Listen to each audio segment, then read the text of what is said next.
Okay ma'am, thank you. अल्लाह हाफिज़।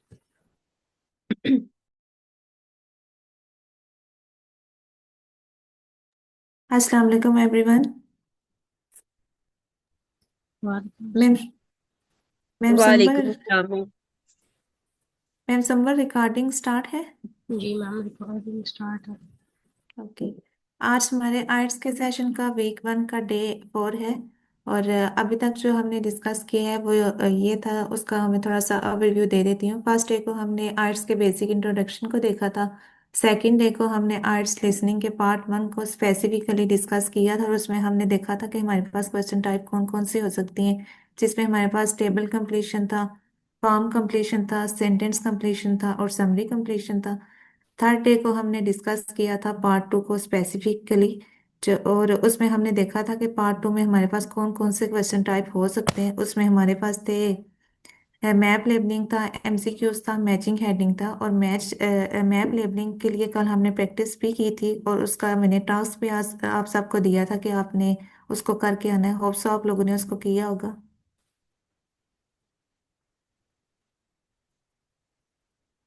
अगर यहाँ तक किसी का कोई क्वेश्चन है तो वो पूछ सकते हैं, फिर हम अपने आज के सेशन को स्टार्ट करते हैं।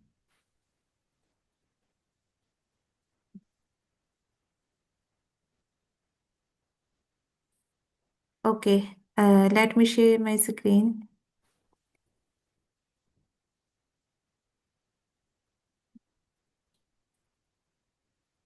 आज हमने आर्ट्स के लिसनिंग पार्ट 3 को डिस्कस करना है डिटेल से, और इसमें हम देखेंगे कि पार्ट 3 में जो है हमारे पास क्वेश्चन टाइप कौन कौन से हो सकते हैं। सबसे पहले यह है कि पार्ट 3 में जो है हमारे पास कोई भी कन्वर्सेशन हो सकती है बिटवीन 2 to 4 स्पीकर। और इसमें जो भी डिस्कशन होगी स्पीकर के दरमियान, वो एकेडमिक डिस्कशन हो सकती है, मीन के वो उनके किसी कोर्स के रिलेटेड हो सकती है, उनके किसी असाइनमेंट के रिलेटेड हो सकती है, या फिर उनके किसी रिसर्च के रिलेटेड हो सकती है। पार्ट 3 जो है, जो डिस्कशन हमारे पास होती है वो एकेडमिक होती है, मीन प्रेजेंटेशन के रिलेटेड, असाइनमेंट के रिलेटेड, और या फिर उनके कोई कोर्स स्टडी के रिलेटेड।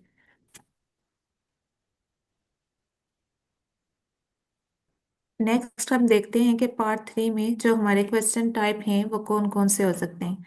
फर्स्ट ऑफ ऑल इसमें यह है कि हमारे पास मल्टीपल चॉइस क्वेश्चन हो सकते हैं, मैचिंग हेडिंग हो सकती है, टेबल कंप्लीशन भी हो सकता है, सेंटेंस कंप्लीशन और क्लासिफिकेशन। अब one by one in detail हम इनको देखेंगे कि ये क्वेश्चन टाइप किस तरह के हो सकते हैं। अब जो हमारे पास मल्टीपल चॉइस है, इसमें हमारे पास ऑप्शन अवेलेबल होंगे, और हमने जो जनरल उनकी अंडरस्टैंडिंग है या जो वो डिटेल प्रोवाइड करेंगे, उससे हमने अपने आंसर को चूज करना है। मैचिंग हेडिंग में हमारे पास ये हो सकता है कि मैच स्पीकर आइडिया और फीचर, फॉर एग्जांपल उनकी कोई भी सजेशन हो सकती है, उनका कोई भी ओपिनियन हो सकता है, उसको हमने जो है स्पीकर के साथ मैच करना है। थर्ड वन जिससे आप लोग फेमिलियर हैं, जो हम काफी दफा डिस्कस कर चुके हैं, note table flow chart completion. It mean के कोई भी हमारे पास एकेडमिक नोट्स हो सकते हैं, जो हमारे पास मिसिंग इंफॉर्मेशन होगी ग्रुप डिस्कशन के, उसको हमने फिल आउट करना है। यहाँ तक अगर किसी का कोई क्वेश्चन है तो आप पूछ सकते हैं। यहाँ तक क्लियर है सबको?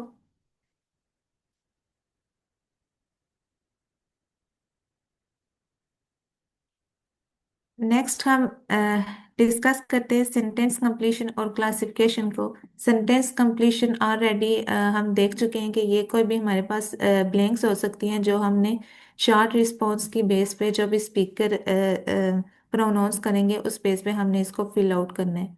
लास्ट वन है हमारे पास क्लासिफिकेशन। इट मीन्स के जो भी ओपिनियन होंगे स्पीकर के, उसके साथ हमने उसकी डिस्कशन को जो है मैच करना है। इस for example who agree with that, mean के स्पीकर 1 इसके साथ एग्री कर रहा है, स्पीकर 2 इसके साथ एग्री कर रहा है, या फिर स्पीकर 3 जो है इसके साथ एग्री कर रहा है। इसका मतलब है क्लासिफिकेशन। यहाँ तक क्लियर है सबको? मैम, ये क्लासिफिकेशन एमसीक्यूज में की बात कौन सी हो रही है? जी जी, ये एमसीक्यूज में भी हो सकता है, या फिर आपके पास मैचिंग हेडिंग में भी हो सकता है।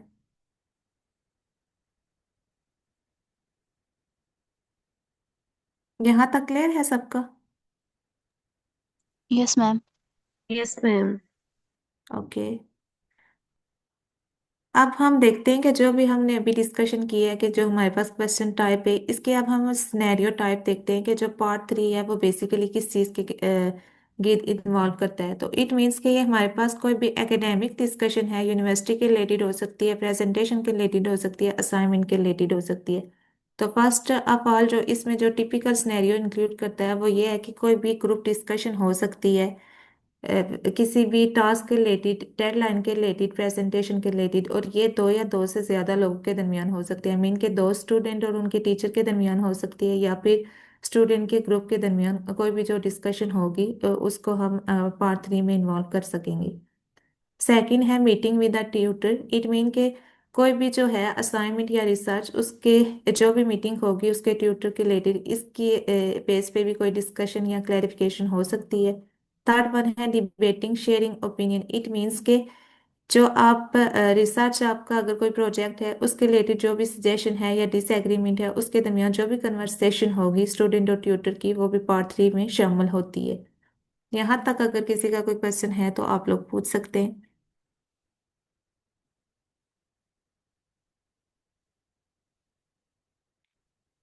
यहाँ तक क्लियर है सबको?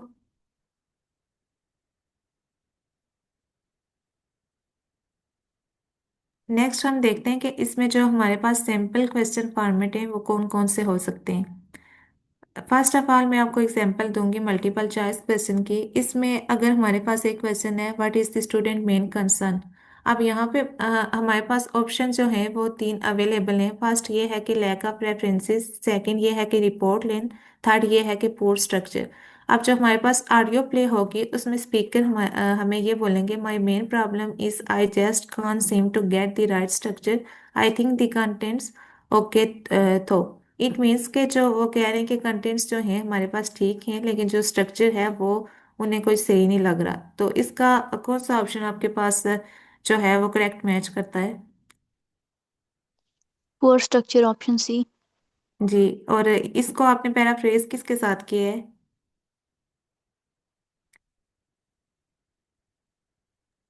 Ma'am when post. ही से Right the structure. is not appropriate. Yes, that's good. अब नेक्स्ट हम देखते हैं मैचिंग ओपिनियंस को। मैचिंग ओपिनियन में हमारे पास क्वेश्चन है कि who made each of the following suggestions. अब यहाँ पे वो हमें दो ऑप्शन दे रहे हैं, स्पीकर ए और स्पीकर बी। अब जो हमारे पास ऑडियो प्ले होगी, स्पीकर ए जो हैं वो ये कह रहे हैं कि I think we should use case studies. अब जो स्पीकर बी है वो हमें उससे डिसएग्री कर रहे हैं। मीन के वो कह रहे हैं no interviews are better for our topic. Mean के जो केस स्टडी है वो ज़्यादा बेहतर नहीं है, इससे बेहतर है कि हम इंटरव्यू को कंडक्ट करें। तो यहाँ से आपको कौन सा ऑप्शन जो है वो करेक्ट लग रहा है?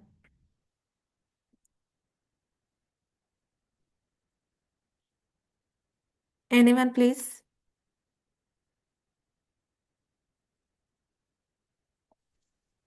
मैम कैन यू यहाँ रिपीट? ओके। यहाँ पे क्वेश्चन हमारे पास है who made each of the following suggestions. Mean के जो सजेशन है वो दोनों में से किसने दी है, स्पीकर ए ने दी है या स्पीकर बी ने दी है। तो ऑडियो जब हमारे पास प्ले होगी, जो पार्ट ए है उसमें वो कह रहे हैं कि I think we should use case study.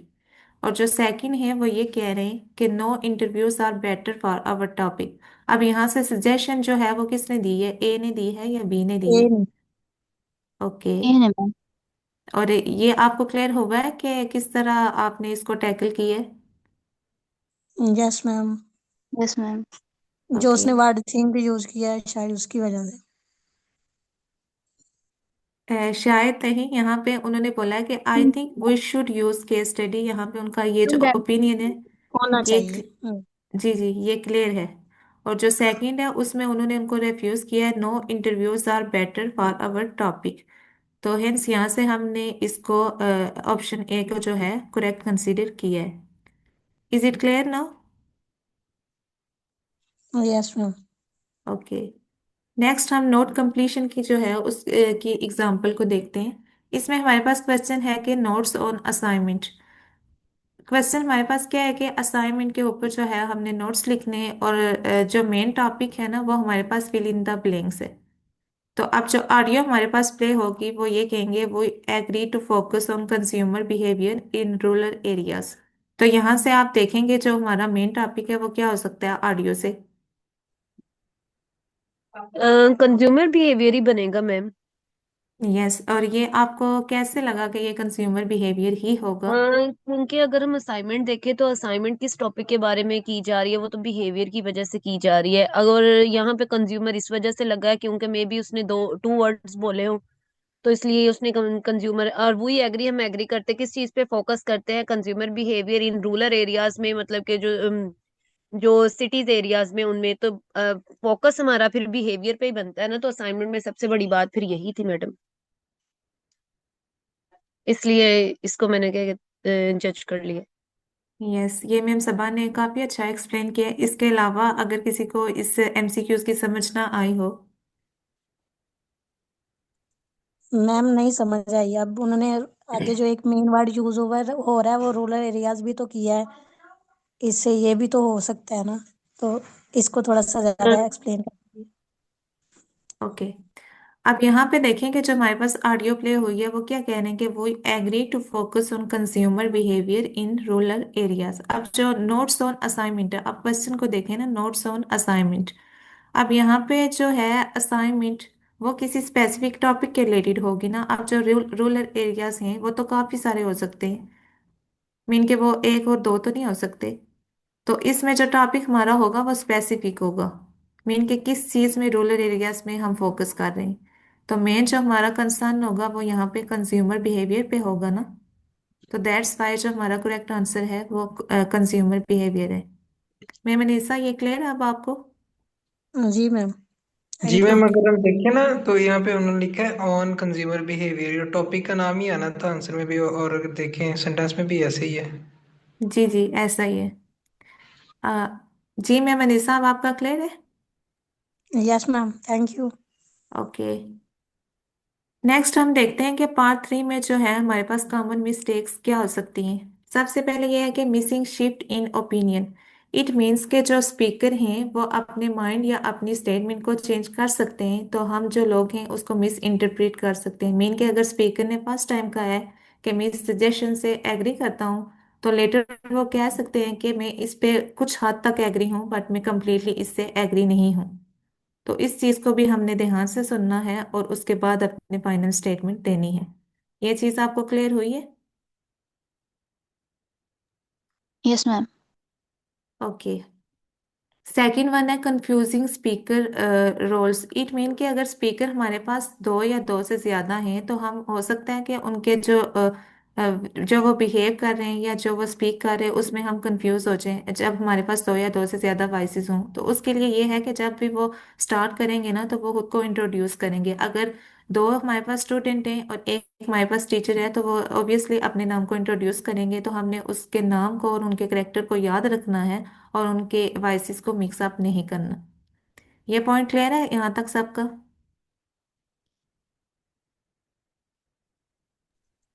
Ma'am ये दूसरा पॉइंट तो क्लियर है, पहले की नहीं समझ आई, उसको दोबारा बताइएगा। ओके, फर्स्ट ये है कि missing shift in opinion. It means के अगर एक स्पीकर एक चीज से एग्री करता है, जैसा कि हमने ऊपर देखा है कि वो ये कह रहे हैं कि, मैं आपको एग्जांपल से इसको समझा देती हूँ। यहाँ पे I think we should use case study. यहाँ पे स्पीकर ए ये बात कह रहे हैं ना, बट हो सकता है कि लेटर वो अपने स्टेटमेंट को चेंज करें, वो कहें कि मैं कुछ हद तक इससे एग्री हूँ कि हमें केस स्टडी को जो है यूज करना चाहिए, बट जो इंटरव्यू वाला ऑप्शन है हम उसको भी कंसीडर कर सकते हैं। ये मैं आपको एक एग्जांपल दे रही हूँ। तो हमने जो उनकी फाइनल स्टेटमेंट है ना उसका इंतजार करना है और उसके बाद अपनी फाइनल स्टेटमेंट देनी है कि स्पीकर ए का जो रोल है वो क्या है। ये चीज क्लियर हुई है मैम आपको? जी जी, हो गई, थैंक यू। ओके, नेक्स्ट हमारे पास है अवर इंटरप्रीटिंग पैराफ्रेजिंग। इट मीन्स कि जब पैराफ्रेजिंग हमारे पास होती है तो हम जो हमारे पास वर्ड होता है, एक्चुअल वर्ड होता है, हम उसका जो मीन के सेम मीनिंग होता है हम उसको ही ढूंढते हैं और जो उसके सिनोनिम्स हैं उनको इग्नोर कर देते हैं।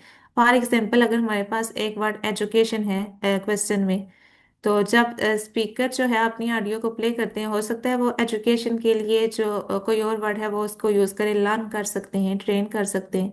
तो हो सकता है कि हम इस वेट में हों कि वो एग्जैक्ट एजुकेशन के रिलेटेड वर्ड कोई टीचिंग बोलें। तो इस लिहाज से भी हम जो सिनोनिम्स को है इग्नोर कर देते हैं और हम कहते हैं कि लिटरल वर्ड मीन के जो उसका बुनियादी मतलब है वही आए तो हम उसको यूज करके अपने आंसर को लिखें। ये पॉइंट क्लियर हुआ है?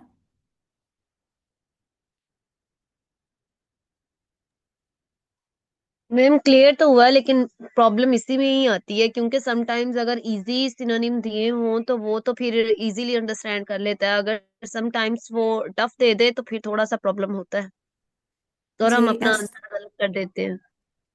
जी ऐसा है, बट ये है कि जो वर्ड वो यूज करते हैं उसका मीनिंग आपको पता ही होता है, इतने मुश्किल वर्ड्स लिसनिंग में नहीं होते। ओके, हम लास्ट पॉइंट को डिस्कस जी। करते हैं जो हमारे पास है सिलेक्टिंग डिस्ट्रैक्टर्स। इट मीन्स के जो आंसर है हम रिपीटेड वर्ड की बेस पे जो है कभी कभी उसको हम चूज कर लेते हैं लेकिन हम उसका एक्चुअल मीनिंग नहीं देखते। ये पॉइंट भी लास्ट वाले पॉइंट के साथ रिलेट कर रहा है। इट मीन्स के जो हमारे पास मैं सेम वही एग्जांपल दूंगी, एजुकेशन है, हम उसके जो मीनिंग है जो उसका लिटरल मीनिंग है हम उसको इग्नोर करके अगर बाकी पे तवज्जो देंगे तो रिपीटेड बात पे तवज्जो देंगे तो हो सकता है जो हमारा करेक्ट आंसर है वो मिस हो जाए। ओके, अब हम नेक्स्ट आगे डिस्कस करते हैं कि पार्ट 3 में जो हमारी स्ट्रेटजीज और टिप्स हैं वो क्या हो सकती हैं इन मिस्टेक्स को टैकल करने के लिए। फर्स्ट ऑफ ऑल इसमें हमारे पास ये है कि आइडेंटिफाई स्पीकर रोल्स अर्ली। जैसा कि मैंने पहले भी बताया कि स्पीकर हमारे पास दो या दो से ज़्यादा हो सकते हैं, तो हमने उनके जो इंट्रो है उसको अच्छे से ज़हन नशीन करना है। लाइक कि जब वो अपनी टॉक स्टार्ट करेंगे वो खुद को इंट्रोड्यूस कराएंगे कि कौन सा जो स्पीकर है वो स्टूडेंट है, कौन सा जो है वो टीचर है और कौन सा जो है वो फैसिलिटेटर है। उनके रोल को हमने मिक्स अप नहीं करना। अगर हम उनके रोल को मिक्स अप कर देंगे या उनके नाम को हम याद नहीं रखेंगे तो ये भी हमारी गलती हो सकती है। हो सकता है कि इससे हमारे जो एमसीक्यूज हैं या मैचिंग हेडिंग है वो गलत हो जाए। सेकंड वन ये है हमारे पास track opinions actively. It means के जो इनिशियल वो हमें कोई भी ट्रैक देंगे, फॉर एग्जांपल अगर हमारे पास मैचिंग हेडिंग है उसका कोई भी हमारे पास ट्रैक होगा तो उसमें उन्होंने मतलब अपने व्यूज को रखा होगा कि स्पीकर ए का व्यू ये है, स्पीकर बी का व्यू ये है, तो हमने उसको भी अच्छे से देखना है और उसको भी मिक्सअप नहीं करना। थर्ड वन है कि लिसन फॉर कंट्रास्ट वर्ड्स। हमेशा लिसनिंग में ऐसा होता है कि जो भी कंट्रास्ट वर्ड होते हैं, फॉर एग्जांपल बट हो गया, होएवर हो गया, इंस्टेड हो गया, उसके बाद जो है वो अपना जो एक्चुअल आंसर है वो प्रोनाउंस करते हैं। तो हमने इन वर्ड्स को भी ध्यान से सुनना है और उसके बाद की जो ऑडियो है उस पे अच्छे से सुनना है ताकि हम अपने आंसर को जो है वो टैकल कर सकें। फोर्थ वन हमारे पास है कि don't rush to answer.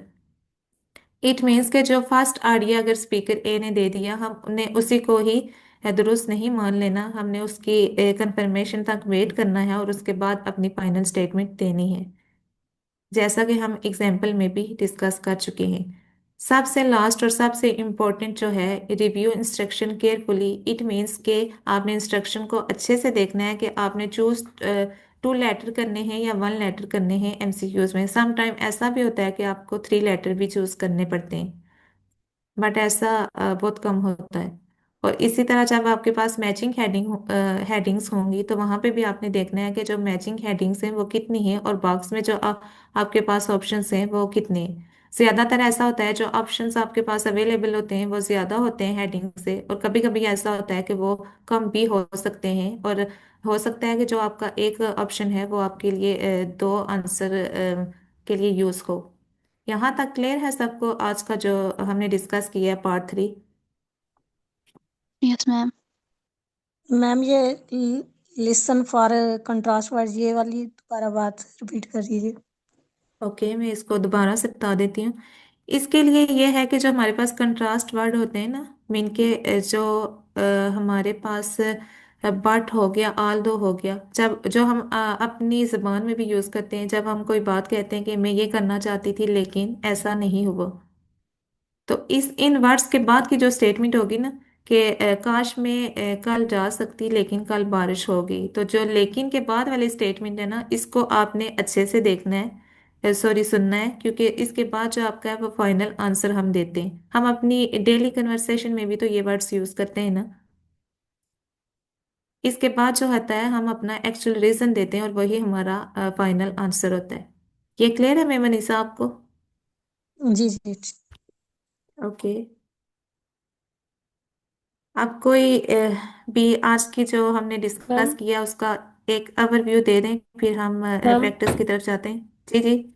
Ma'am मैं ना कल वाले लेक्चर से एक और पॉइंट ऐड करना चाह रही थी, वो बस मुझे कर लेना था। जी मैम प्लीज ऐड करें। जो कल हम लोगों ने मैचिंग हेड देखी थी, मैचिंग वाले फॉर्म, दो टाइप्स होते हैं actually।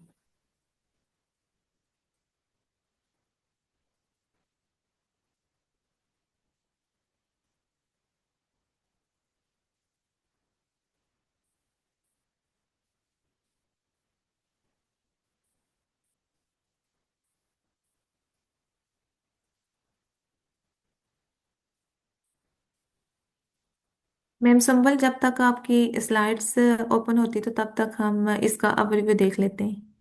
जी। ओके। अच्छा, हम लोगों ने मोस्टली यही देखा है कि जो मैचिंग होती है ना, जो बॉक्स में चीज होती है वो रिफ्रेज होती है, ऐसा ही है ना। और हम लोगों ने जो नीचे क्वेश्चन दिए होते हैं उनको वो वन बाय वन जो है वो बोलता है, वो पैराफ्रेज नहीं होते। लेकिन इसकी कुछ फॉर्म्स ऐसी भी हैं कि जहाँ पे हमारे क्वेश्चन जो है वो पैराफ्रेज होंगे, ना कि बॉक्स में लिखा हुआ पैराफ्रेज होगा। लेकिन इनकी तरतीब यही रहेगी 1 2 3 4, लेकिन ये इसको पैराफ्रेज करके बोलेगा। मेरा पॉइंट क्लियर हुआ है आप लोगों का?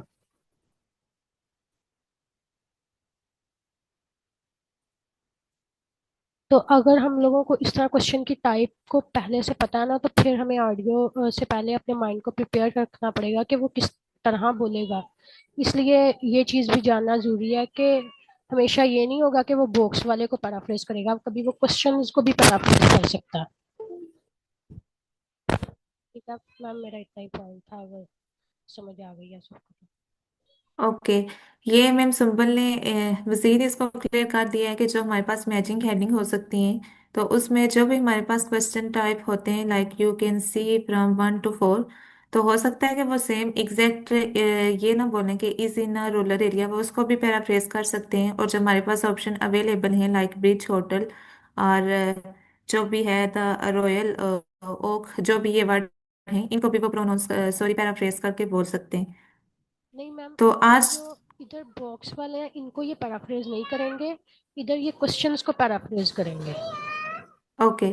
ये इसकी दूसरी ओ- फॉर्म है मैचिंग हेडिंग, मतलब मैचिंग ये इंफॉर्मेशन की।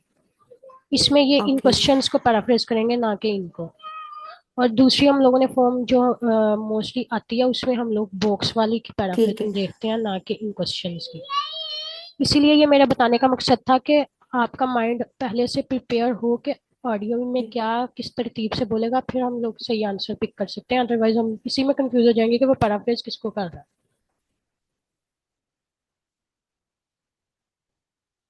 क्लियर हुआ है या नहीं? ठीक है। जी ये क्लियर पॉइंट हो गया सबका?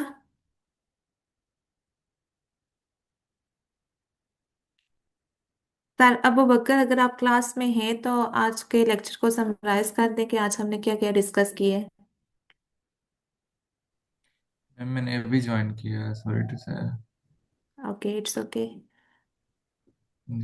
मैम सायरा मुमताज, अगर आप हैं तो आप आज के लेक्चर को समराइज कर दें ताकि जिन्होंने अभी ज्वाइन किया उनका भी क्लियर हो जाए।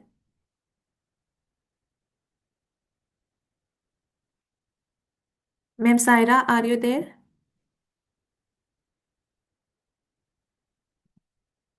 सर उसामा अंसारी, अगर आप इधर हैं तो आप समराइज कर दें।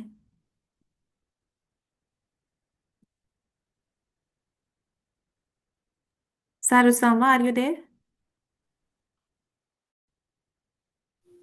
Yes ma'am. Okay please explain today lecture. Ma'am मैंने इतने की पॉइंट्स नोट नहीं किए, मैं कल भी नहीं आया था। आज मैं कल कर दूंगा। Okay it's okay. आज की नोट ओके कर। मैम। मैम रुबाब, आप जो है आज को समराइज कर दें, आज जो हमने डिस्कस किया उसके बाद हम अपनी प्रैक्टिस की तरफ जाते हैं। Sure, ma'am. Thank you. Ma'am, today we talk about the part 3 of listening test, and we got to know that it is basically there are basically four types of question that we encounter. First are MCQs. It could be blanks, and it could be completion sentence, and I think the last one is that we have to sort some kind of items. The next thing that you talk about is how many scenarios we are presented in these questions. They can be three type of, like meeting. It can be a group discussion among some students relative to their topics or studies. It could be a meeting with a tutor, and I think the third one is also similar to first two, that they talk about their situations. The common mistakes that we should avoid is that we should be focused on how they shift their opinion. Like if they were talking about one thing in the starting of the sentence, but in the end of the sentence they shift their opinion about the thing. For example, if they are saying that they like it, but there is also a contrasting opinion that they dislike this thing in that particular thing. Other things are like selecting distractors. There are many other sentences in which they talk about certain things where they mostly distract something, like if they start a sentence for example with a particular thing, like for example they started saying about an occasion like Eid, and in the end of sentence they start up talking about something else. So we should be focused that now they are not talking about that particular topic.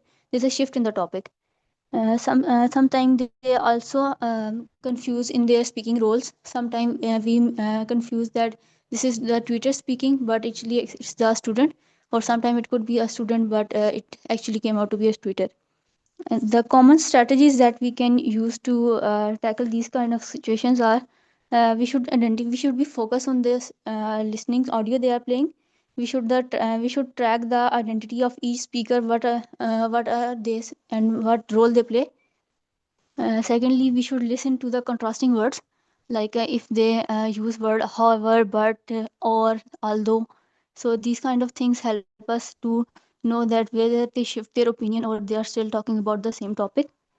Sometimes we also rush for the answers that sometimes audios are too simple to understand. So we are overconfident that all our answers are right. So we just are in a hurry to put our answers on the computer, but we should double check it before submitting it. And lastly, we should carefully follow all the instructions that are provided there. I think that's Oh, enough. okay, ma'am. Thank you so much. You explained it very well. I think it would be clear to everyone. Okay, अब हम अपनी practice की तरफ जाते हैं। तो जिस तरह की हम प्रैक्टिस करते हैं वेबसाइट पे, इनोवेट के नाम से ये वेबसाइट है। आपने इसको ओपन करना है। अगर आप इसको first time as a beginner use कर रहे हैं तो साइन इन आपने इसके अपने गूगल अकाउंट से करना है। अब यहाँ पे आपने डायरेक्ट इसके लिसनिंग टेस्ट की तरफ जाना है। तो यस्टरडे हमने किया था मैप लेबलिंग को, और आज हम डिस्कस करेंगे फर्स्ट ऑफ ऑल एमसीक्यूज को। फिर अगर हमारे पास टाइम हुआ तो हम मैचिंग हेडिंग की भी प्रैक्टिस करेंगे। अब यहाँ पे आपने फिल्टर अप्लाई करना है, वन चॉइस, एंड यहाँ पे फिल्टर बाय लेंथ। यहाँ से आपने इसके पार्ट को जो है वो फिल्टर कर देना है। अब यहाँ पे आप देख सकते हैं कि हमारे पास जो भी वन चॉइस के एमसीक्यूज हैं वो सब अपीयर हो चुके हैं। अब यहाँ पे मैं आज जो प्रैक्टिस करूंगी वो Cambridge आइट्स 19 academic listening test number 4, इसको हम आज प्रैक्टिस करेंगे। जो लोग लैपटॉप से ज्वाइन कर रहे हैं, कि आपकी ये वेबसाइट और ये टेस्ट ओपन हो चुका है? Ma'am, just a minute, please. Okay please. और जिनके पास अगर लैपटॉप से जो ज्वाइन नहीं कर रहे, तो आप अपने मोबाइल फोन पे अपने नोटपैड को ओपन करके अपने आंसर्स को जो है जब ऑडियो प्ले होगी उसको रिकॉर्ड कर सकते हैं स्क्रीन से देख के।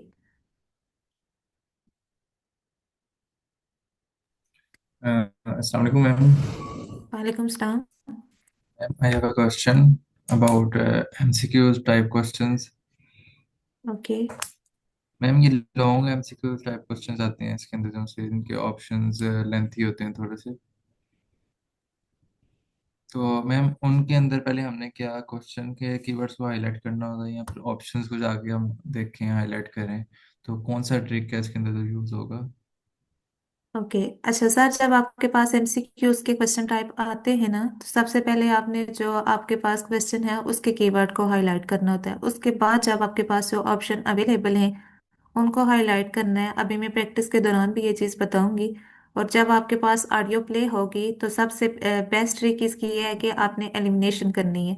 क्योंकि अगर आपके पास 3 ऑप्शन अवेलेबल हैं, हो सकता है जब आपकी ऑडियो प्ले हो तो जो दो रॉन्ग आंसर हैं वो उनको स्पीक अप करें और बोले कि ये दो हमारे इंटरेस्ट नहीं है, ये हमारा मेन फोकस नहीं है, तो ऑब्वियसली जो आपके पास 3rd ऑप्शन अवेलेबल होगा वो आपका राइट आंसर होगा। तो कभी कभी ऐसा होता है कि वो ये कह दे कि जी फर्स्ट ऑप्शन को हम कंसीडर करते हैं लेकिन हम इससे एग्री नहीं करते। फिर जो सेकंड ऑप्शन होता है वो इस के बारे में कह देते हैं जी हम इससे कुछ हद तक जो है वो एग्री करते हैं। जो लास्ट वाला ऑप्शन है हो सकता है उसके बारे में वो ये कह दें कि जी ये सूटेबल है, हर एक के लिए अवेलेबल है, तो हमारा जो आंसर होगा वो 3rd ऑप्शन जो है वो ही होगा। सर ये चीज़ क्लियर हुई है आपको? जी मैम। मैम एलिमिनेशन करने का मुझे तरीका ना जरा समय, क्योंकि टाइम बहुत कम होता है उसके अंदर, जब वो बोल रहा होता है ओके हमने। सर, अभी ये हम प्रैक्टिस करते हैं ना तो ये होप्स आप क्लियर हो जाएगा। Okay ma'am. Ma'am Rubab, are you done with your website? Yes, ma'am. Yes, ma'am. Okay हम आर्ट्स के कैम्ब्रिज के 19 बुक के लिसनिंग टेस्ट को टेस्ट नंबर 4 को कर रहे हैं, और हम एमसीक्यूज टाइप को कर रहे हैं, और क्वेश्चन नंबर 21 to 25 कर रहे हैं।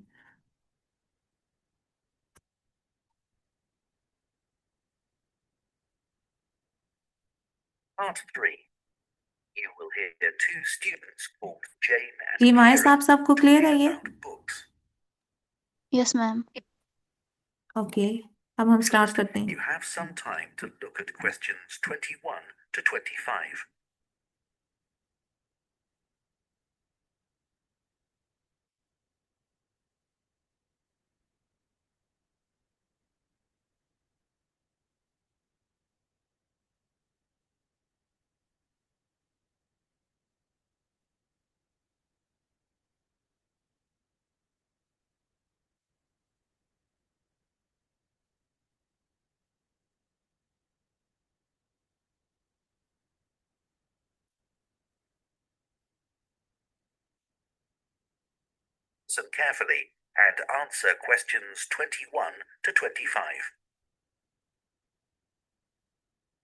So, Jane, you'll be off to Denmark soon to do your work placement. Yes, I'm really looking forward to it. And I've just started packing up all my books to put in storage. Well, I hope they don't get spoiled. It's okay. My grandfather works in a bookshop, and he told me how to pack them. Oh, that's helpful. He says you have to support the spine, otherwise the paper can come away from the cover. Yeah, that's obvious. He also told me to pack them flat in the box, not on their side. Again, because they can bend, and if you leave them like that for, say, a year, it's quite hard to get them back to their normal shape. Well, it's pretty clear that ruins them. But a lot of people just can't be bothered to protect their books. He always says it's such a shame that publishers don't use better quality paper. It's the acid in the paper that causes the problem, isn't it? Yeah, that's why old books go yellow. You know, some of the books my grandfather's given me are like that already. Oh. I should dump them really if they're going to deteriorate further, but I'd feel bad. They'll always remind me of him. He's quite a collector, you know. Well, if they're important to you. Yeah, I'd regret just throwing them away. You know, maybe it's because I was taught to treasure books, but I hate seeing students force open the pages of paperbacks. They press so hard they end up breaking the spine. I know. But unfortunately, paperbacks aren't designed to last a long time, and people know that. Hardbacks aren't quite as weak. Yeah, they're different, I suppose. But I still don't think people value hardbacks like they used to. Well, they aren't decorative, are they, like other objects? Plus, nowadays, people don't keep them out on shelves as much as they used to. That's such a pity. When I visit someone, if they have, say, A colourful book on a table. It's the first thing I'm drawn to. I agree. And book covers can be a work of art in themselves. Some are really eye-catching. I've always been taught to handle books carefully. If you watch someone take a book off a shelf, well, they usually do it wrong. Ah, my grandfather says you should put your hand right over the top of the book. Or if you can't do that, pull the other books on the shelf aside so that you can hold the whole cover. When did you learn all this? He watched me pull a heavy book off the shelf when I was small, and it fell on the floor and broke apart. Oh dear. Oh, I can still remember it. You know what I really like? What? The smell of new books. Me too. My parents used to laugh at me when I was a kid because I loved putting books up to my nose, almost as much as reading them. New books aren't cheap though, are they? I guess we're lucky we can buy them. My grandfather stocks second-hand books as well as new ones, and they don't smell quite as good. Before you hear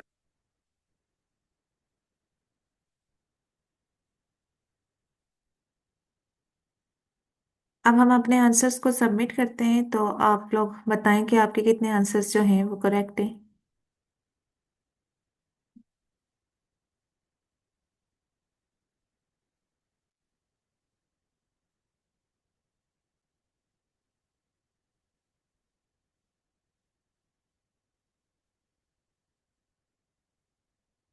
ji sir, Abu बकर, आपका ये clear हुआ है point जो आप पूछ रहे थे? जी ma'am, clear हो गया, थैंक यू। ओके। आप देखेंगे जब इस वेबसाइट पे आप अपने आंसर्स को सबमिट करेंगे तो वो ये 1 बाय 1 हर पार्ट के आपके पास एक्सप्लेनेशन भी मौजूद है। आप यहाँ से भी इसको देख सकते हैं।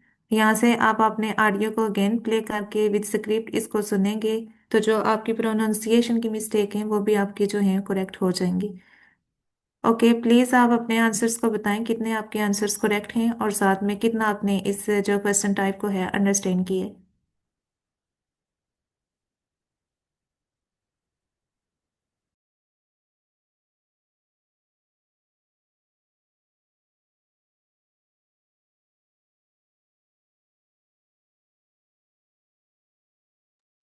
मैं मनीषा, आपके कितने आंसर्स जो हैं वो करेक्ट है? मैम पहले 3। Okay, that's great. Sir Mohammad Faizan, आपके आंसर्स जो हैं वो कितने करेक्ट हैं? मैम लास्ट 2 आंसर्स करेक्ट हैं, फर्स्ट 3 नहीं ठीक। मुझे ओके ज़्यादा नहीं समझ आई, लेकिन इंशाल्लाह प्रैक्टिस करूंगा तो समझ आ जाएगी। जी, इंशाल्लाह। सर नदीम, आपके कितने जो हैं वो आंसर्स राइट हैं? I'm sorry, I just joined. I was late. Okay, it's totally fine. Okay ma'am Saba, आपके कितने आंसर्स जो हैं वो राइट हैं? मैम मेरे ऑल नोट सारे ठीक है। Okay, that's great. Sir Usama, आपके कितने आंसर्स जो हैं वो राइट हैं? आपने इस टेस्ट को प्रैक्टिस किया है? यस मैम, मेरे 3 सही हैं। ठीक, ओके। इट मीन्स के ये जो क्वेश्चन टाइप है पार्ट 3 में, ये आप लोगों को समझ आ गया है। अब हम मैचिंग हेडिंग की तरफ चलते हैं और उसको हम डिस्कस करते हैं। अब यहाँ से ही अब इसको जो है, यहाँ पे मैंने 1 चॉइस पहले फिल्टर लगाया था, अब यहाँ पे हम मैचिंग को करके सबमिट करते हैं, तो ये हमारे पास जो भी मैचिंग हेडिंग के जो भी क्वेश्चन टाइप है वो हमारे पास अपीयर हो जाएंगे। मैम मेरा एक क्वेश्चन है। जी मैम ये जो रिकॉर्डिंग ऑडियो प्ले होती है, तो क्या ये जैसे क्वेश्चंस नीचे होते हैं तो वो सीक्वेंस वाइज चल रहे होते हैं? जी जी, ये सीक्वेंस वाइज ही चलते हैं। जैसे अगर आपके पास 11 to 20 क्वेश्चन है तो वो 11 के ऑडियो को फर्स्ट प्ले करेंगे, then 12, then 13, that's they follow this sequence in okay, actual life. जो ऑडियो में डिस्कशन होती है वो इसी के मतलब जैसे वो सीक्वेंस होती है नीचे क्वेश्चंस की, तो वो उसी हिसाब से चल रही होती है? जी जी मैम, ये इसी हिसाब से होती है। मैम ओके क्वेश्चन सीक्वेंस से होते हैं, लेकिन ऑप्शंस की वो जो है ना अरेंजमेंट चेंज करते हैं। Okay okay. ओके। अब यहाँ पे हमने मैचिंग हेडिंग के जो है उसको अप्लाई किया है और ये हमारे पास जो भी मैचिंग हेडिंग के क्वेश्चन टाइप हैं वो अपीयर हो गए हैं।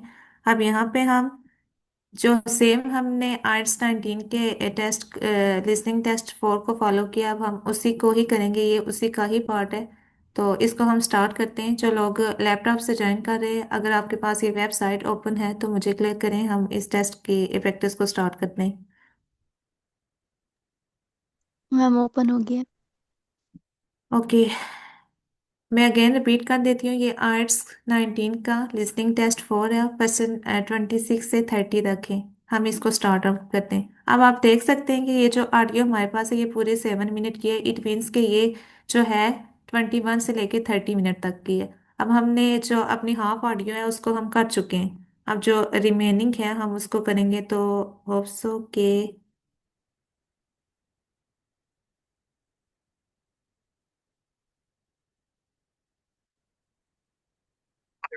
Really like. मैम ये लिसन फ्रॉम हेयर अ, यहीं से कर लें आप, ये लिसन फ्रॉम हेयर पे क्लिक करके ना, New ones. जी सर। ये लिसन फ्रॉम हेयर पे क्लिक करें मैम, आप यहीं से ऑडियो फिर आना हो जाएगी आगे। Okay, I'd love to. Ma'am मेरा एक क्वेश्चन है स्टार्ट करने से पहले। जी मैम जी ये जो आप जब हाईलाइट करती हैं, ठीक है, तो मैं ये जी चाह जी। रही थी कि मैम आप एक दफा ना इनको जल्दी से जैसे ओवरव्यू करना है ना, तो उस तरीके से आप ये बोल भी दिया करें कि एक्चुअली में वो हमसे कहना क्या चाह रहा है। इससे ज्यादा मतलब कि क्लियर हो जाती है चीज। The same question I had. Okay, Like it's very hard to highlight the keywords जी within the मैम, time. ये वाला ओके। जो Sometimes पीछे वाला it was भी हुआ है ना मैडम, उसमें भी यही इशू समथिंग आते हैं, क्योंकि समटाइम्स ये भी होता है कि जब हम खुद से उसको कर रहे होते हैं ना, तो हमारा कंसेप्ट और होता है, लेकिन जब जैसे ही वो ऑडियो स्टार्ट होती है, लेकिन उसमें चीज जो है वो कुछ और भी आ जाती है। तो उसको ओके, देखते हुए जो है जी जी, इस चीज को देखे तो प्लीज मैम इसको एक दफा ये कर दें। चलें, वो मैं कोशिश करूंगी कि जब वो उनकी ऑडियो जहाँ से स्टार्ट होगी कि मैं उसको हाईलाइट कर सकूं। बट मेरे ख्याल से इतना टाइम नहीं होता कि हम इसी टाइम में ये सारी चीज़ें कर दें। तो इसलिए हाईलाइटिंग जब वो ऑडियो में हमें 30 सेकेंड देते हैं, तो उसकी बेस्ट ट्रिक यही है कि हम उसमें अपने जो भी कीवर्ड्स हैं ना, हम उसको पहले से हाईलाइट कर दें। जी हम इस ठीक है। टेस्ट को प्रैक्टिस को अब स्टार्ट करते हैं। हमारे पास टाइम थोड़ा सा कम है, तो आप लोग इस ऑडियो को सुने और अपने टेस्ट को जो है फॉलो करें। और सबसे पहले जब वो आपको टाइम देंगे तो आपने अपने कीवर्ड्स को है जो हाईलाइट कर लेना है। Well, it's quite big. Got 2 floors and an attic, and he stocks all kinds of books, really. I guess he treasures things like first ed, Got 2 floors. like your grandfather. I'd love to have a bookshop like your grandfather. What's it like? Well, it's quite big. It's got 2 floors and an attic, and he stocks all kinds of books, really. I guess he treasures things like first editions and other rare books. Yeah, you might think he'd keep those in the attic or somewhere. So they'd be hidden. Yeah, but he likes people to know that he has them. So he puts them out in the shop, but makes sure you need a ladder to get them. Right, that would prevent any thefts. Uh-huh. Does he stock books for children? He does. He particularly likes to encourage kids to read. He always says that he used to sit under the stairs as a child with a pile of books and read them all. Is that where he keeps them then? Not exactly. He's got a dedicated area on the ground floor with cushions, so that parents can enter with their toddlers, go there, and spend some time reading to them. Cool. And then there's a place for pushchairs by the front door, and a cafe if anyone needs refreshments. That's good to know. As I said, it's a big shop, and there's a storage area out the back as well. Oh, what does he keep there? Books he wants to throw away? He hardly ever throws anything away. He just leaves unwanted books by the front door for customers to take. Well, that's very nice. Yeah. And books people or institutions have requested, they all go at the far end. Oh, He thinks it's best to keep these out of the main shopping area as they're boxed and new. did you get your course books from him? Naturally. He stocks books for a lot of the colleges. He used to keep these books on the first floor, but now there's a new university in my hometown. He's moved them downstairs to attract the students. They're actually part of the coffee shop, on low shelves all around it. Pretty central then. You'll have to take me there sometime. That is the end of part 3. You now have 30 seconds.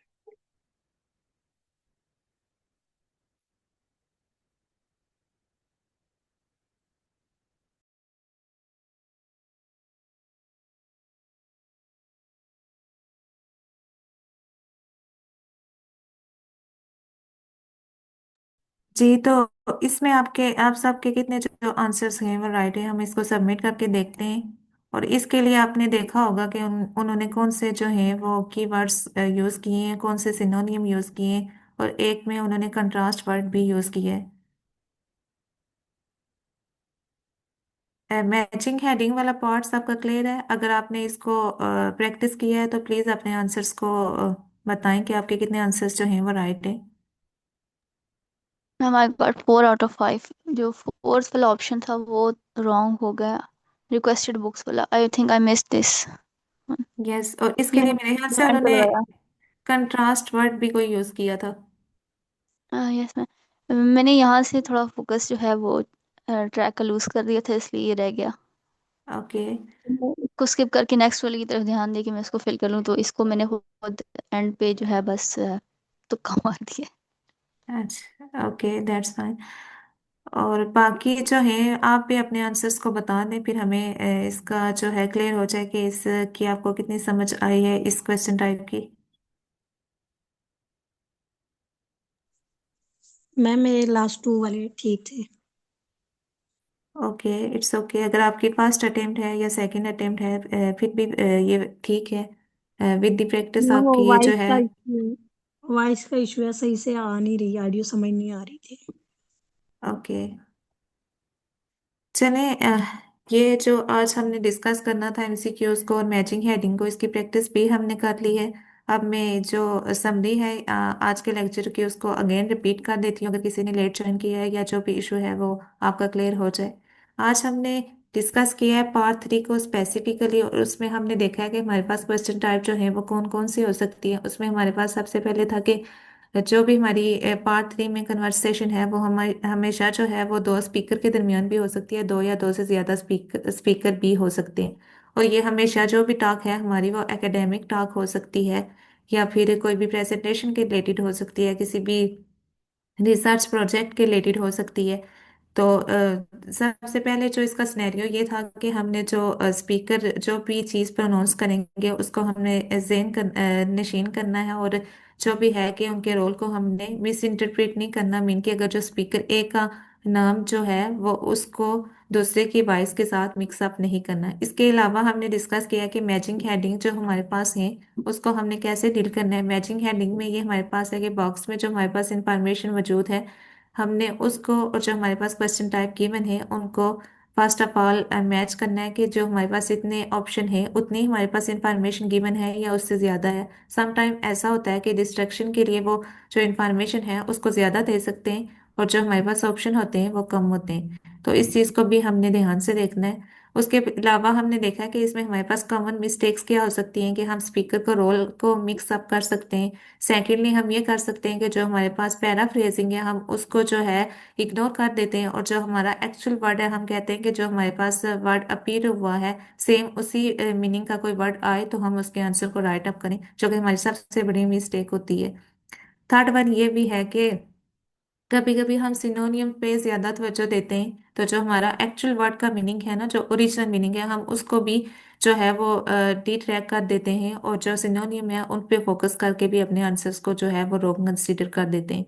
Fourth one हमने ये देखा था कि speaker की जो statement है first of all अगर वो ये देते हैं कि हम इस चीज़ से एग्री करते हैं, हम उसकी इनिशियल स्टेटमेंट को ही अपने आंसर को जो है वो राइट कंसीडर कर लेते हैं, उनके फाइनल स्टेटमेंट तक हम नहीं जाते, और इससे भी हमारा जो आंसर है वो रॉन्ग हो सकता है। फिर हमने देखा था कि इसकी स्ट्रेटजीज हमारे पास क्या हो सकती है। उसमें जो मोस्ट इम्पॉर्टेंट थी वो ये थी कि हमने स्पीकर के जो रोल है उनको अच्छे से देखना है, उनके जो नाम है उनको मिस इंटरप्रेट नहीं करना, और सेकेंडली हमने देखना था ये देखना था कि जो सिनोनियम्स हैं उनको हमने ध्यान से देखना है। मीन के पैराफ्रेजिंग को जो है हमने कंसीडर करना है, हमने जस्ट उनके एक्चुअल वर्ड के मीनिंग को कंसीडर नहीं करना। और सबसे जो लास्ट पे जो सबसे इम्पोर्टेंट थी वो इंस्ट्रक्शन थी कि अगर एमसीक्यूज में हमारे पास ये है कि हमने एक लेटर चूज करना है तो इट मीन्स हमने एक ही करना है। अगर दो करने हैं तो ये ऐसा ना हो कि उन्होंने हमें इंस्ट्रक्शन में दिया हो कि आपने दो लेटर चूज करने हैं और हम सिर्फ एक को कंसीडर करें, तो ये भी हमारा जो आंसर है वो रॉन्ग हो सकता है। होप सो कि आज का लेक्चर आप सबको क्लियर हो चुका होगा अब तक। कल के लिए आप लोगों का टास्क ये है कि आपने मैचिंग हेडिंग और एमसीक्यूज के एटलीस्ट जो है एक एक पार्ट जो है उसकी प्रैक्टिस को करके आना है। तो नेक्स्ट हम फिर पार्ट फोर को इंशाल्लाह डिस्कस करेंगे। ओके, हमारा टाइम हो चुका है। अगर किसी का कोई भी क्वेश्चन हुआ तो हम कल उसको डिस्कस कर लेंगे इंशाल्लाह। Thank you so much everyone for your joining and अल्लाह हाफिज़।